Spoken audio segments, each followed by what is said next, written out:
Greetings, I'm John the Spirit. Alchemy seems suspiciously to violate conservation of energy, and welcome to Ultimate Alchemy Recap Supershorts. In the last episode, we discussed how to get dirt and then how to get grass from dirt and compost, but we wanted to know how to get more dirt and what are all the things you could get from dirt. Before we talk about getting more dirt, let's talk about smelteries and lava. In this mod pack, grout naturally should not require clay, because you can't make clay yet, but once you have grout, you can turn it into seared brick and then make it into a classic Tinker's Construct smeltery, whose operation I will not describe in this video. If you want to speed up furnaces, you can again use your trusty acceleration wand. We stuck an acceleration wand in a mechanical user from Extra Utilities 2, so we could have a furnace setup that would always be running very fast, regardless of whether we were there or not. To make a mechanical user, you just need a dropper, a lever, and another resonating redstone crystal, all of which are things you can get. The smeltery makes it possible to get some new metals, like, for example, gold. You can get gold from glowstone and tin in the smeltery. You can get silver from glass and iron in the smeltery. You can make lead from iron and obsidian in the smeltery. Where do you get obsidian? You can get obsidian from smelting double compressed cobblestone, which is where the next step comes in, making lava. Lava buckets can be smelted from bucket of lava ingredients made by the mod pack. Bucket of lava ingredients require obsidian and charcoal. So here we have something that makes obsidian by making double compressed cobblestone and smelting it in a furnace.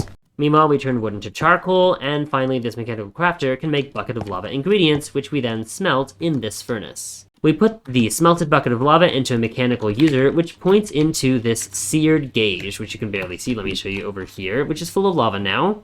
And that's our lava source for everything smeltery. Now, since lava is fuel for a smeltery, and a smeltery can melt dirt into liquid dirt, here we have a system that smelts dirt into liquid dirt. We are using a flat fluid transfer node to shove the liquid dirt into a carpenter, which is currently hidden on literally all sides by blocks, because we're terrible. The carpenter, of course, takes liquid dirt and gravel from this auto crafter, which is getting iron pickaxes from all the way over here. Wow. The gravel is also pulled from this mechanical crafter into the carpenter.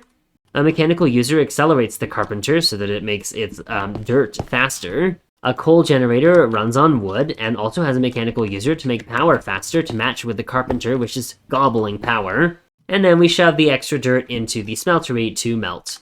Well, that's not quite true. I actually don't know why this flat transfer node is here anymore. We have the flat transfer node actually pulling out into this barrel full of dirt, and then the dirt gets pulled out by a normal transfer node into the smelter. But whatever, as long as there's dirt, I guess. Anyway, so now we have oodles of dirt, and with those oodles of dirt, we were able to make oodles of trees, and also make peat, and therefore bog earth. Let me tell you about peat.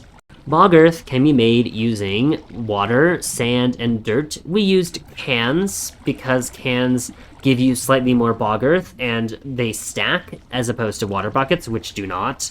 But we did have to fill the cans using a bottler, because for some reason you can't right-click in world and get water from cans. Also, I think the cans are lost, because I can't find the cans anywhere, so maybe don't use cans, because that's like a waste of tin, but whatever. They're like cheap for the amount of tin. It's 1 tin to 4 cans, so it's not bad. Anyway, bog earth placed within a 2 radius of any water block, whether flowing or still, will gradually mature into mature bog earth, which when you mine it gives you 2 peat. This peat in this mod pack can then be used to make bonemeal with compost, and bonemeal is very important to make stuff. Bonemeal and grass allows you to get grass, which gives you all kinds of different seeds, including you can get ender lilies from this, funny enough. You can also get sugar cane and like wheat seeds and beetroot, all the normal seeds. There's just some extra fun seeds for funsies.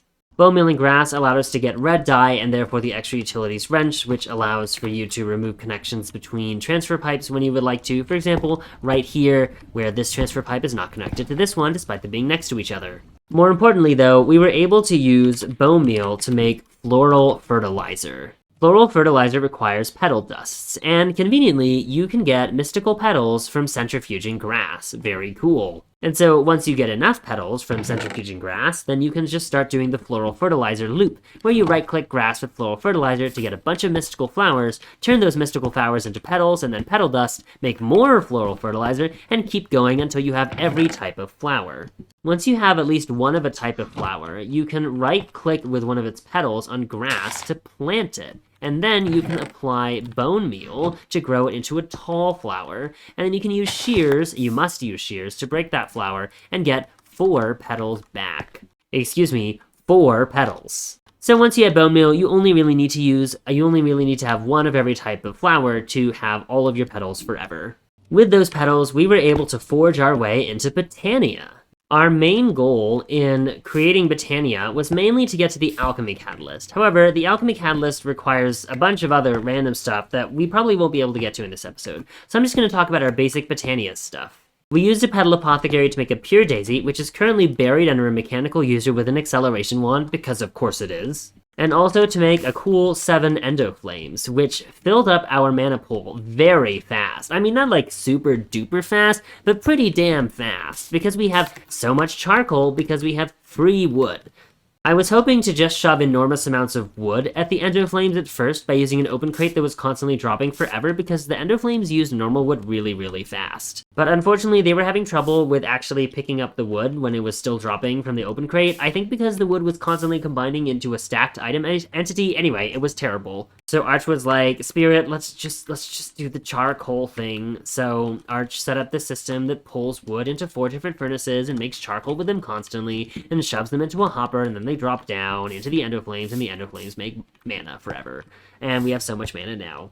Okay, well, did I say we couldn't do an alchemy catalyst today? I guess we can do the alchemy catalyst today. By the way, everyone, Arch is here. Say hi, Arch. Hi, Arch.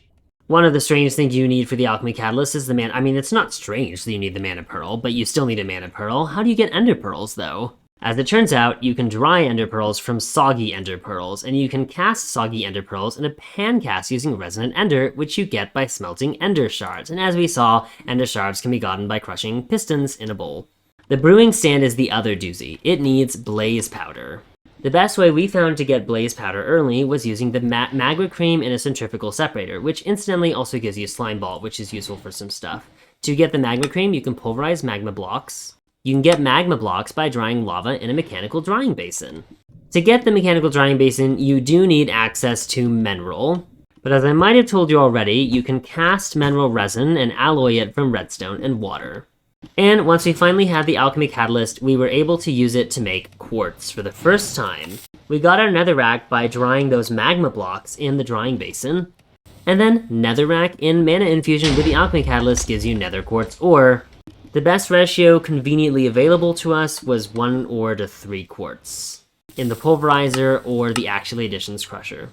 Now, one of the major things we thought we needed quartz for was to make the machine frames the machine blocks from Extra Utilities 2. We needed it for the marble, which you can smelt from diorite, which we thought, oh, you need nether quartz for it, but we forgot that you could just make it using bonemeal, and we sure do have a lot of bonemeal. But I think talking about why we wanted the quartz, or more accurately, the generators that we were trying to make, can wait until the next episode. What is nice about the quartz, though, is that is another thing automated for the sake of the true clay alchemy. In the next episode, we'll go through the process by which we got lapis, and therefore overclock generators, and also our refined storage system, which we have done so much with now. For now, however, that's it for today's episode. As usual for this particular series, if you have any other comments you want to make for future viewers, tips about Ultimate Alchemy, please let them know. Because we have recorded all of these episodes in advance, we will not be able to take advantage of your feedback. Very sorry, hope you had fun anyway. Anyway, bye! We love you very much. Arch, say we love you. We love you.